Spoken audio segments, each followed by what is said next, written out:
శుభోదయం. Global బెతేనియా Calvary ministry తరపున ఈ వారం యొక్క చివరి దినంలో మరొకసారి మీ అందరితో కూడా కలుసుకొని దేవుని యొక్క పరిశుద్ధమైన మాటలు ధ్యానించుటకును దేవుడు నాకు ఇచ్చిన విలువైన అవకాశమును బట్టి దేవునికి ప్రత్యేకమైన వందనాలు తెలియజేస్తూ ఉన్నాను. ఈరోజు కూడా పరిశుద్ధమైన వేద గ్రంథంలో నుండి మరి యొక్క చక్కటి మాటను చదువుకుందాం. మలాకీ గ్రంథం 3వ అధ్యాయము 10వ వచనం నేను చదువుతున్నాను, దయచేసి గమనించమని ప్రభు పేరిట మనవి చేస్తూ ఉన్నాను. మలాకీ గ్రంథము 3వ అధ్యాయము 10వ వచనము. నా మందిరములో ఆహారముండునట్లు 10వ భాగమంతయు మీరు నా మందిరపు నిధిలోనికి తీసుకుని రండి. దీని చేసి మీరు నన్ను శోధించిన ఎడల నేను ఆకాశపు వాక్కిండ్లను విప్పి పట్టజాలనంత విస్తారముగా దీవెనలను కుమ్మరించదనని సైన్యములకు అధిపతి యెహోవా సెలవిచ్చుచున్నాడు. దేవునికి మహిమ కలుగునుగాక. అవును ప్రియులారా, నీవు సంపాదించే దానికోసమై దేవుడు నీకు ఆరోగ్యము, తలాంతులు, అవకాశము, సమయము అన్నీ కూడా ఇచ్చాడు. కాబట్టి నీ సంపాదనలో 50% దేవునికి ఇవ్వాలి. కానీ మన ప్రేమ కలిగినటువంటి దేవుడు కేవలం 10వ భాగాన్ని మాత్రమే ఇమ్మని చెబుతూ ఉన్నాడు. నీవు 10వ భాగం ఇచ్చినప్పుడు నీవు దేవుని వంతు మాత్రమే ఇస్తూ ఉన్నావు. అది నీవు ఇవ్వనంత కాలము నీవు కూడా అపవాది కుమారుడు అవుతావు. ఎందుకంటే యోహాను 10:10లో చెప్పినట్లుగా అపవాది దొంగతనం చేయడానికి వచ్చాడు అని. నీవు కూడా దేవుని యొక్క 10వ భాగము దొంగలిస్తున్నావు. కాబట్టి నీవు అపవాది కుమారునిగా ఎంచబడతావు. జాగ్రత్త. ఆర్థికంగా చితికిపోయినటువంటి ఒక వ్యక్తి చావే దిక్కని ఆత్మహత్య చేసుకోవడానికి బయలుదేరిపోయాడు.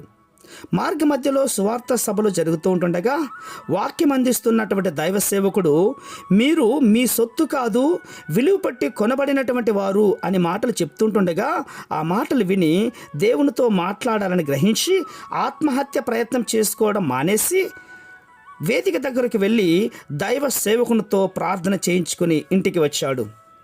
అవును ప్రభువా, నాకు సహాయం చేయమని ప్రార్థన చేశాడు. మీరు లోకమునకు ఉప్పై ఉన్నారు అనే వాక్యము అతనికి ప్రేరేపించబడి ఉప్పు వ్యాపారం చేసేదానికోసమే నిర్ణయించుకొని పాస్టర్ గారితో ప్రార్థన చేయించుకొని వెళ్ళిపోయాడు.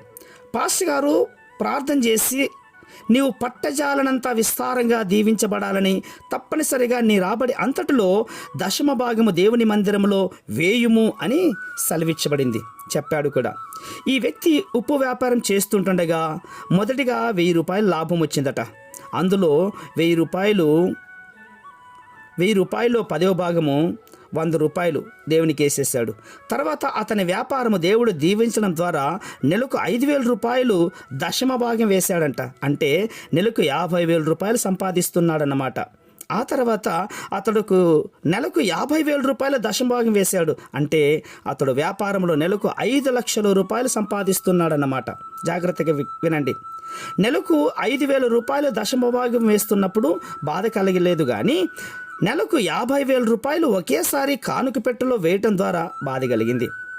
దైవజనుల దగ్గరికి వెళ్ళి, అయ్యా, నేను నెలకు 50,000 రూపాయలు 10వ భాగం కానుక పెట్టెలో వేయాలంటే చాలా బాధగా ఉందండి, దీనికి వేరే మార్గం లేదా అని అడిగాడు.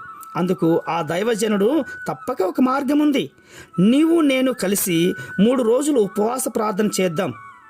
ఎందుకు అంటే ఈ వ్యాపారం ఆనందంతో ఏమని ప్రార్థన చేద్దామండి అని అడిగాడు. అందుకు ఆ దైవజనుడు, నీ వ్యాపారం తగ్గునట్లుగా, దీవాల తీయునట్లుగా ప్రార్థన చేద్దాం. అప్పుడు నీకు మొదటి స్థితి వస్తుంది కనుక నీవు 10వ భాగం ఇవ్వాల్సిన పని ఉండదు అన్నాడు. ఆ వ్యాపారి తన తప్పు తెలుసుకొని హృదయంలో లోతుగా గుచ్చబడింది, పశ్చాత్తాపపడ్డాడు. ఇంకెప్పటికీ అలా అడుగునని చెప్పేసి ప్రార్థన చేసుకున్నాడు. ప్రియమైనటువంటి మా ప్రియ పరలోకపు తండ్రి, ఈ మాటల ద్వారా వింటున్నటువంటి ప్రతి వారు ప్రభువా, మీ దశాంశంలో తండ్రి గొనగకుండా ప్రభువా ధారాళంగా ఇచ్చే మనసు దయచేయమని వేడుకుంటూ ఉన్నాం. ఇందుని బట్టి ఇస్తున్న ప్రతి కుటుంబాన్ని తండ్రి ఆ కుటుంబంలో నూనెకు రెట్టుకు కొదవలేకున్నట్లుగా, ఆర్థికమైన ఇబ్బందులు రాకుండానట్లుగా దీవిస్తారని విశ్వాసంగా నమ్ముచ్చు. చిన్న ప్రార్థనను మా రక్షకుడిని యేసయ్య నామమున బట్టి అడిగి వేడుకొని పొందుచున్నాం మా తండ్రి. Amen, amen, amen.